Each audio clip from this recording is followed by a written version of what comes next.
The chance to put a skate to the throat of your opponent, to take a 3-1 series lead in their building in game 4, instead of coming back tied 2-2 to Toronto, the chance to have a commanding series lead, that's the game that the Toronto Maple Leafs have lost just about every time. How do they fix it this time around?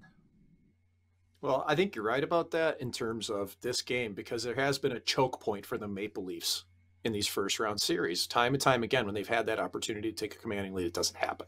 Now, here's the difference for me is that I think that there's signs and symptoms that we saw in game 3 that can be carried over to game 4.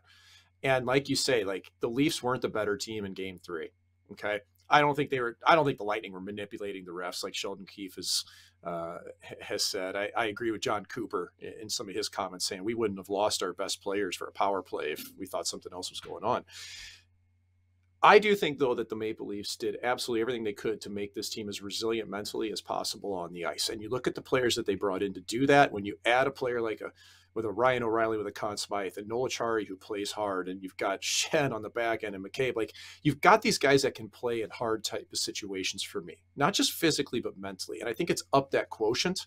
So I think the Leafs have a better chance tonight of doing what they need to do. It's not a guarantee, but they're in a better position because all those ads that they made at the deadline, they picked up players that had grit, that had at least knowledge of what this is like before and have that in them. I don't think the Leafs had that previously. Yeah, I think they have an element that they were previously missing, and you see that in full display in Tampa when Ryan O'Reilly scores with a minute left to force overtime. Yep.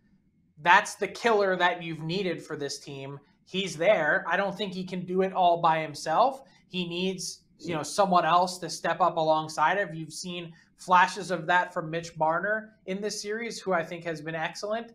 I think you could still get more from some others, including Austin Matthews. So let's see what the Toronto Maple Leafs have up their sleeve for a pivotal Game 4 on Monday night.